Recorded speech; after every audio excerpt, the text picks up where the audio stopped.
Hello everyone, welcome back to the channel. Today we are going to do previous year questions for factorization, and there was one subtopic left of factorization which we are going to cover in this video. So just to do a quick review of what we have done in the last class, we understood what factorization is, we also understood what prime number is, and then we combined both of them to understand what prime factorization of a number is. So we have seen this example of 24. So to 24, to breaking that number into multiplication of various factors is known as prime factorization, and those factors has to be prime, right? So this is what we have learned, and if you see here, we have also learned how to understand, how to see what are the total number of divisors possible. Divisors, again I'm repeating, divisor is what is going to divide 24. So suppose, just to do a quick recap, suppose for 24, I have told you 24 is 2 raised to power 3 and 3 raised to power 1. How many 2's are there? That there are 3 2's. So you can take 0 2, 1 2, 2 2 or 3 2, or you can take 0 1 or 3 1 3, right? Now, yeah, let's take this. I am going to take 1 3 and 2 2's. So if I take 2 2's and 1 3, what I am getting? 4 into 3, 12. So 12 is one of such divisor. So to calculate how many number of divisors are possible, just check how many 2's we can take, how many 3's we can take. So if 2 raised to power 3 is there, so we can, if 2 raised to power 3 is there, so we can take either no 2, 1 2, 2 2's or 3 2's. So in this way, that is 3 plus 1, 4 ways are there. So this is how we calculate number of divisors. After that, we have checked this example of prime factorization of a bigger number, that is 57600. So we calculated that there are 81 divisors possible. Now going to odd number divisors, even number divisors, how many will be divisible by 6, how many will be divisible by 10. And after that, we have checked how many will be divisible by 12 and how many divisible by 27. So if you are not able to recall this, just go back to the last video and check what we have done here. Rewind video, see video as many times as you want, and then I'm sure after doing few questions, you will grasp this concept. Now coming to, this is number of ways expressing a composite number as product of two factors. Now, as I've already told you, 2 into 2 into 2 into 3. This is equal to 24, right? This is a product of 4 factors. Now they're asking in how many ways I can write 24 as a product of only 2 factors. So writing 24 is one way, is 24 into 1. This is one way. Second one will be 2 into 12. Third will be 3 into 8. Fourth will be 4 into 6. Fifth will be, what will be the fifth way? This could be 6 into 4. But since we have already covered 6 into 4 and 4 into 6, there is no point of calculating it again. So we have 4 different ways of calculating 24 as a factor or as a product of 2 factors. That is product of 2 factors, right? Now, if this number is given 180, they're asking you in how many ways you can write 180 as a product of 2 factors. Now let's start. First thing, do prime factorization of 180. I'm going to use the easy way. 180 is 18 into 10. 18 is 9 into 2, 5 into 2. 9 is 3 square, means not 3 square. Let's write it at 3 into 3, 2 into 5 into 2. Now I have factorized it into all the prime numbers possible. So how many 2's I have? 2 raised to power 2. How many 3 I have? 3 square. How many 5 I have? 5 raised to power 1. Right? So this part is clear. Now tell me number of divisors. Number of divisors. So number of divisors will be 2 plus 1 into 3 plus 1 2 plus 1, sorry, not 3 plus 1. This will be 2 plus 1 into 1 plus 1. So this will come out to be 3 into 3 into 2, that is 18.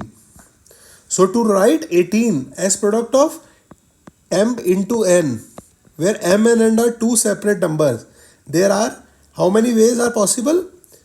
So this will be given to you by this part, n by 2. So just read this line.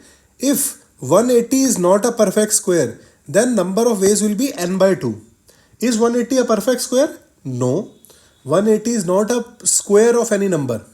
So our answer will be 18 by 2. There will be 9 ways. Right? 9 ways. Let's see the other part. If you want to do it for 24 we get 2 raised to power 3 into 3 raised to power 1. So number of factors I will get is 4 into 2 means 3 plus 1 into 1 plus 1. This will be 8. Is 24 a perfect square? No. So it will be 8 divided by 2 4 ways. And that 4 ways we have already seen here. 24 into 1, 12 into 2, 8 into 3 and 66 into 4. Right? Now let's see. If n is a perfect square, before checking, just do it for 36. 36 I know. 9 4s are 36. 9 is 3 into 3. 4 is 2 into 2. So I will get 2 square into 3 square. I hope this is clear. Now number of factors, number of divisors which are possible is 2 plus 1 into 2 plus 1. This will give you 3 into 3. This is 9. So 9 is the number of divisors you are getting. Now, if n is a perfect square, you have to do n plus 1 divided by 2. In case of a perfect square, if number is perfect square, since 36 is a perfect square, 6 into 6 is 36, you have to do number of ways is 9 plus 1 divided by 2. This is 10 plus by 2, 5 ways. You want to see how 36 is can be written in 5 ways? First will be 1 into 36. Second will be 2 into 18. Third will be 3 into 12. Fourth will be 4 into 9. Fifth will be 6 into 6.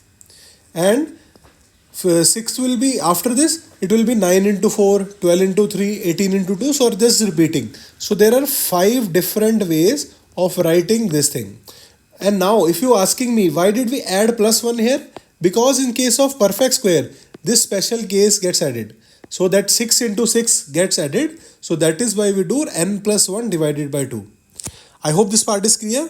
Now moving on. So this is, we have completed the factorization. Now, and in this video we have done expressing a number as a product of 2 factors.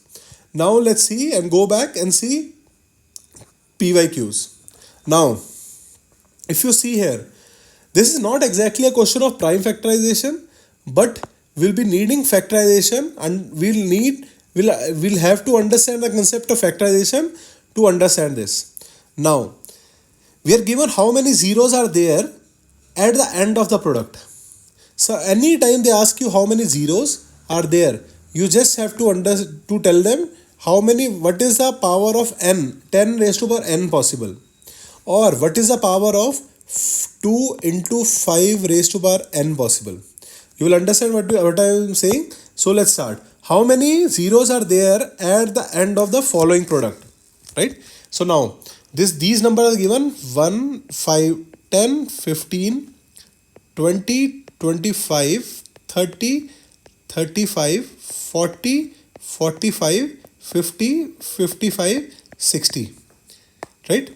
Now let's do the prime factorization. 1 is 1 into 1, 5 is 5 into 1, this one is 5 into 2, 5, 3, 5 into 4, I will write it as 5 into 2 into 2, this is 5 into 5, 30 is 5 into 6, I will write it as 3 into 2, 35 is 5 into 7, 40 is 5 into 8, so I will write it as 5 into 2 into 2, 45 is 5 into 9, so I will write it as 5 into 3 into 3, 50 is 5 into 10, means 5 into 5 into 2.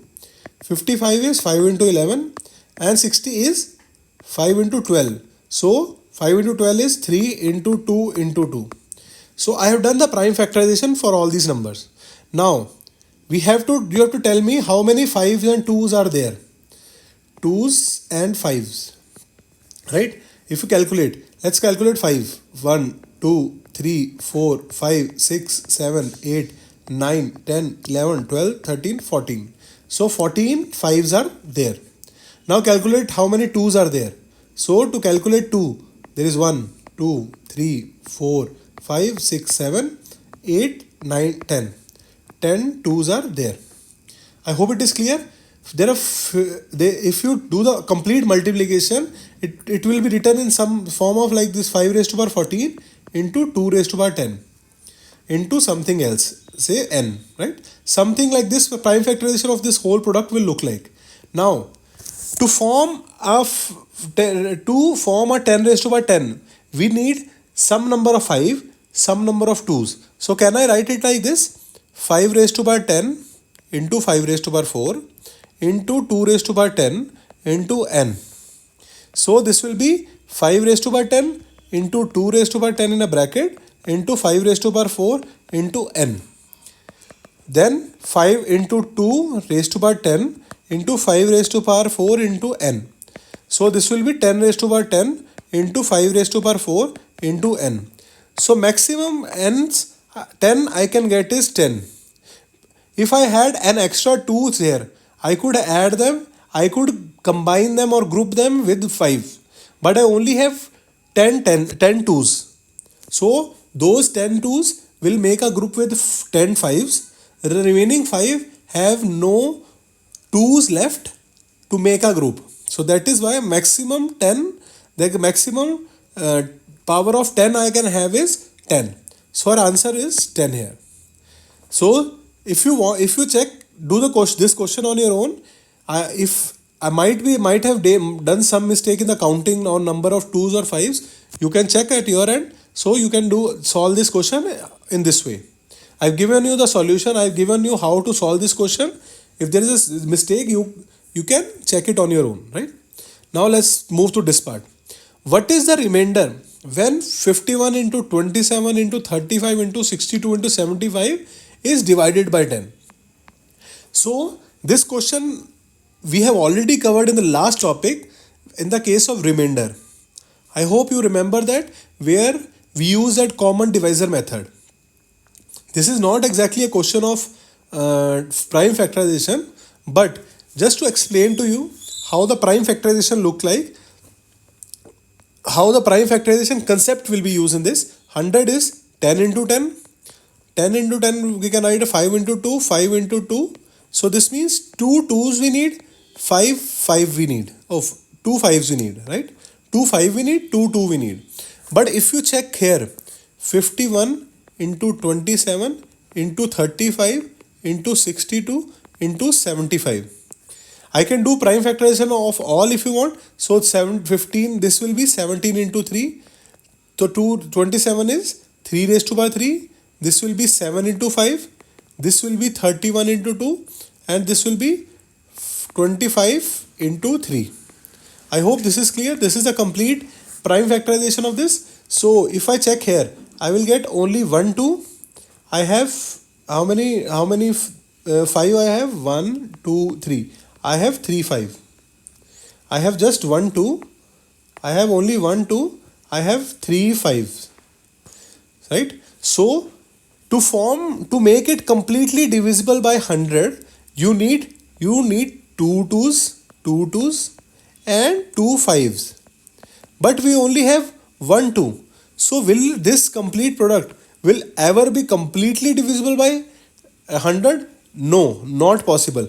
If this has been 2, then our answer would have been different. This would have been completely divisible and our remainder would have been 0. But since in this case, if you see here, we have only 1 2. So the remainder, this will not be completely divisible, and hence our remainder will be something else other than 0. And to do this, we understood the common divisor method we have learned in the last class. I hope this is clear. I have done this question here in the prime factorization to make you understand how prime factorization is used in different parts of the syllabus. I hope this is clear. We have covered prime factorization questions, and if you see, there were around 6 questions on divisibility. Out of 6, we have already covered 3 in few in prime factorization and few in the class of remainders. So we'll be left with 2 or 3 questions for divisibility, which we are going to learn in the next class. So that's all for this topic. PYQs we have already covered for prime factorization. Please practice as many questions as you can on this, and if you want my advice, please do previous year questions from these topics before picking up any bulky book, any CAT exam book for this for your practice. This again repeating myself, CSAT exam is not yet at the CAT level, so you don't have to do each and everything from those RD Sharma or from those books.